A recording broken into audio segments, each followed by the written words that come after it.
Amis de l'analyse de schéma, bonjour et bienvenue dans ce 14e épisode de la série Schéma.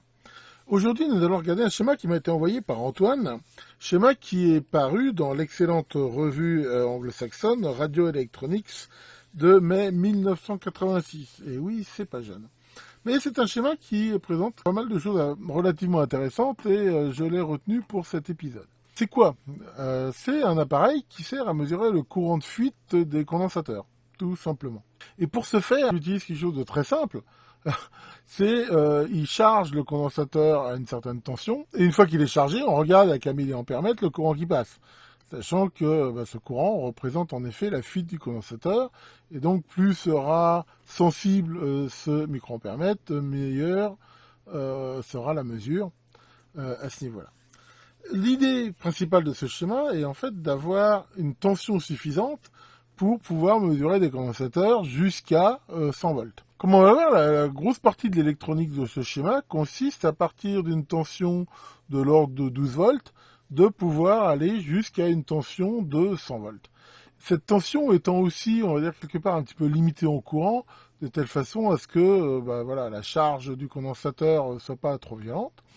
Et il va y avoir aussi, bien sûr, une possibilité ensuite de décharger ce condensateur.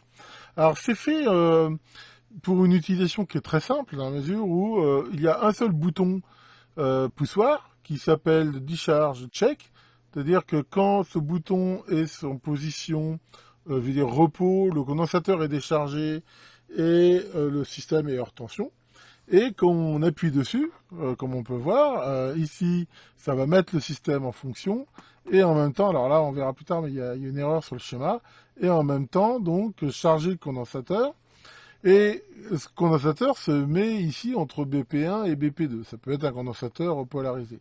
Sachant que, comme on peut le voir, la ligne d'alimentation négative est prise en série par cette ligne-là avec un ampèremètre. De 0 à 1 mA. Cet ampèremètre, comme on peut le voir aussi, a ici deux diodes tête bêche, quelque chose qu'on fait très souvent, parce que au début le courant va être très très fort, et ce courant étant fort, il va mettre l'aiguille à fond, le temps que le condensateur se charge, et les diodes ici limitent la casse. C'est quelque chose de qu'on fait très souvent, de mettre des diodes comme ça tête bêche sur les galvanomètres à aiguille, de façon à éviter quand même de les endommager. Ils ont aussi prévu une possibilité d'avoir une mesure, une autre gamme de mesures, et c'est le but de ce bouton poussoir, qui pareil, en fait, est pas, à mon avis, il n'est pas bon le schéma. Mais enfin, l'idée c'est que quand on appuie dessus ou quand on lâche, on voit qu'il y a un shunt qui fait de ces deux résistances qui viennent en parallèle se mettre sur le galvanomètre. J'ai déjà amplement parlé des shunts ici. Mais à mon avis, le poussoir, là, il est mal mis. C'est-à-dire qu'il doit être normalement en position repos appuyé. Et quand on appuie dessus, ça fait une gamme au-dessus, je pense. Enfin, donc, voilà pour la partie mesure. Et quand on est en position discharge, alors là aussi, encore une fois, il y a aussi une erreur. C'est qu'en fait, le discharge, je veux dire... la masse en fait qui est ici, elle devrait arriver à mon avis à cet endroit-là. Et quand il est en position de discharge, le condensateur se décharge dans une résistance de 100 ohms. Alors, c'est évident que pour faire cette mesure, il faut avoir la patience d'attendre que le condensateur soit chargé. Quand on appuie sur le bouton, le courant ici va probablement aller au maximum.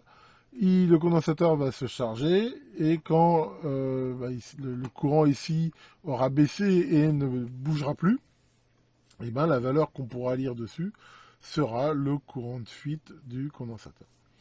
Donc voilà pour cette partie-là. Sachant bien sûr que maintenant, comme on va le voir, tout ce système va permettre d'avoir donc ici une tension que l'on peut régler avec ce contacteur, une tension max qui est de 3, 6, 10, 15, 25, 35, 50, 75 et 100 volts. Alors, comment c'est fait pour pouvoir faire à partir d'une tension continue ces hautes tensions. Alors on va déjà partir d'ici. Donc là, rappelez-vous ce que je vous ai dit sur les patterns. Là déjà on reconnaît une pattern hyper ultra connue, à savoir d'un transformateur d'isolement. Alors là, vu que c'est un schéma, on va dire plutôt américain, c'est en 117 volts. Si on voulait faire cet appareil, il suffit de mettre en gros un transformateur de 120, 12 volts ici. Là, on retrouve un pont de diode. Alors, c'est pareil, selon les schémas, ils sont déjà représentés de façon différente. Là, c'est vrai que c'est une représentation qui a l'avantage de mettre toutes les diodes horizontales et pas le fameux losange qu'on voit déjà. Mais si on regarde bien, c'est un pont de Gretz, hein, voilà, enfin, quelque chose de tout à fait classique. Et là, on retrouve ce condensateur de 1000 microfarads qui va servir à lisser la tension. Pour info, si on a une alimentation de 12 volts, par exemple, on peut très bien remplacer cette partie-là pour mettre ici du 12 volts continu. Alors, à partir de ce 12 volts-là, on voit qu'ici, il y a un premier fil qui va alimenter cet ampli et ce circuit ici, CMOS, et aussi un régulateur de tension. Avant d'aller plus loin, regardons un petit peu le principe de base. Le principe de base, c'est d'avoir un oscillateur qui va piloter le secondaire d'un transfo un peu, on va dire, branché à l'envers, qui derrière va lui-même être dressé et faire la tension continue. Donc là, l'idée, pour pas tomber dans des transformateurs spéciaux, eh ben, ils ont repris, en gros, un transformateur tout à fait classique, hein, alors je sais plus, je me rappelle plus, mais en gros, c'est un 2 x 12 volts, mais on va dire branché à l'envers, un transformateur, c'est réversible, et qui est piloté avec deux transistors ici en opposition de phase, c'est-à-dire que quand celui-ci conduit, on voit que le courant passe comme ça et fait une première alternance dans le transfo, et quand celui-ci se coupe, celui-ci devient un nouveau conducteur et fait passer le courant sur l'autre alternance. Et vu le sens des bobinages, ici ça refait un signal, alors qu'il ne va pas vraiment être sinusoïdal, hein, là c'est un signal carré, alors il va être un petit peu amorti, qui lui-même est redressé pour faire la tension continue. Alors l'originalité, c'est que la régulation de la tension au secondaire se fait par le primaire. Hein, comme on va le voir, c'est en régulant le courant et la tension qui arrive dans le point milieu. Donc finalement, le courant et la tension qui passent ici dans chaque enroulement à chaque alternance, qu'on va piloter la tension de sortie. Alors le fait de faire ça, c'est ça évite d'avoir à refaire une régulation éventuellement pour de la haute tension.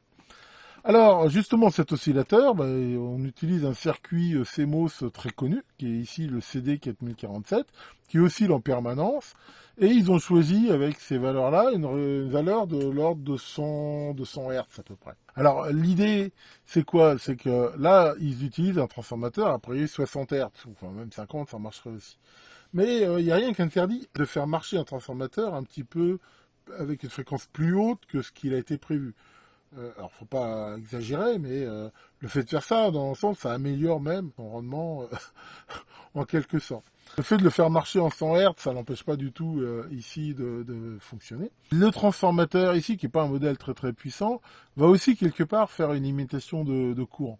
On va voir qu'il y a deux systèmes qui limitent un petit peu le courant là-dedans. Il y a la résistance qui est là, et aussi un phénomène qu'on appelle la saturation du transfo, qui fait que, je veux dire, si à un moment donné on tire un peu trop de courant dessus, je veux dire, il peut pas fournir, ce système-là, il fournit pas un énorme courant, donc il va présenter une résistance interne très élevée, on va dire, si on lui tire trop de courant, ce qui limite un petit peu le courant de charge du condensateur pour pas avoir quelque chose de trop violent.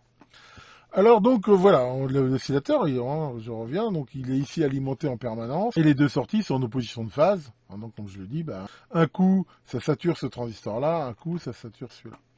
Donc voilà l'oscillation. Alors, pour régler la tension, on va avoir ici un système asservi dans la mesure où, comme on peut le voir, la tension de sortie revient via tout ce réseau à ce point A ici, qui va après être comparé, comme on va le voir, à une tension de référence et ajuster la tension en fonction. Ce qui fait le rôle de régulation de tout ça, c'est ce transistor ici, un type 120, qui est un Darlington en plus, si je ne m'abuse, qui donc a un gain assez important et est piloté par cet ampli. Donc on va retrouver à cet endroit-là la tension de sortie de l'ampli diminuée de la jonction ici. Donc là, si c'est un Darlington, il y aura à peu près 1,2 volts.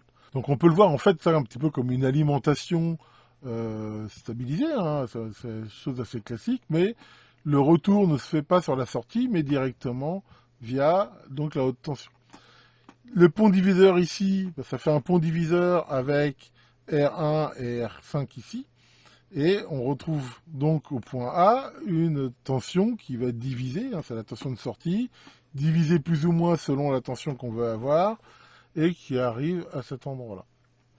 Cette tension, elle va être comparée à la tension de référence qu'on trouve ici et amplifiée par le LF 356. Ça, en fait, c'est quelque part une masse virtuelle, hein, on peut le voir comme ça, hein, qui va servir de référence. Et encore une fois, hein, l'ampli, il s'arrange toujours pour avoir la même tension sur ces deux entrées. Donc, si ici la tension a tendance à baisser, vu que c'est inverseur, ici il va la monter, et ainsi de suite. C'est-à-dire que le pont diviseur qui est formé par tout ce système-là s'arrange pour que à la tension A, à cet endroit-là, on ait la même tension que sur la référence ici R4. Alors cette référence, elle est faite comment? Avec un LM317 qui donne là une tension stable. Alors ce LM317, on voit qu'il est monté un petit peu bizarrement parce que c'est normalement un régulateur réglable, mais là il est mis directement à la masse. Alors c'est pas gênant, hein. Je rappelle qu'un LM317 il s'arrange pour avoir, si je me rappelle bien, 1,2 volts je crois, entre la sortie et l'entrée. Donc ici, ça veut dire que là j'ai une tension fixe de 1,2. La résistance R4 sert de charge au LM317. Et ce régulateur-là fait un petit peu de référence dans la mesure où il donne ici une tension stable. Donc ici, en gros, j'ai 1,2 volts, et l'amplificateur va amplifier à peu près 100 fois la différence qu'il y a entre la tension au point A et ce point de 1,2 volts. Donc le gain, ici, là c'est pareil, on retrouve une pattern très connue, c'est celui de l'amplificateur inverseur, et je rappelle que le gain de cet ampli, c'est le rapport de cette résistance-là sur celle-là. Donc 10 mégohms divisé par 100K, ça fait bien 100, et ça veut dire que l'ampli ici donc amplifie 100 fois la différence. Le réglage ici sert en effet de calibration, dans la mesure où toute cette chaîne de résistance est fixe, on va s'arranger pour régler ce potentiomètre de telle façon que pour l'ensemble des tensions, on ait les valeurs la plus proche possible. La diode ici, pour limiter la différence de tension entre les deux entrées, fait que si par exemple en changeant rapidement ici le commutateur, on pourrait avoir potentiellement des tensions assez hautes ici. Là, je veux dire, la diode avec la 100K va éviter d'avoir une tension de mode commun trop forte sur l'entrée de l'ampli, ce qui pourrait l'endommager. C6 là, c'est un découplage de la tension de référence. Et ce condensateur là qui compense un petit peu le retard de tout ce système-là pour la régulation et permet d'avoir une meilleure réponse au niveau des transitoires. Donc voilà pour ce schéma hein, qui est ma foi pas mal. Je dirais même, on pourrait même s'en inspirer pour faire autre chose. Je veux dire, enfin, si on enlève tout ce circuit-là, on peut dire que c'est une alimentation réglable. En remplaçant tout ça par un potentiomètre, on pourrait en faire une alim réglable de 3 à 100 volts, avec un potentiomètre 10 tours par exemple, alors qui fournirait certainement pas un gros courant, mais qui pourrait servir, je veux dire, potentiellement à tester des LED ou faire des choses comme ça. Voilà pour ce schéma qui peut vous inspirer pour vos montages. Encore une fois, il y a ces deux petites erreurs là. Enfin, je veux dire, c'est pas la mort. Et je pense que c'est quelque chose de très fiable.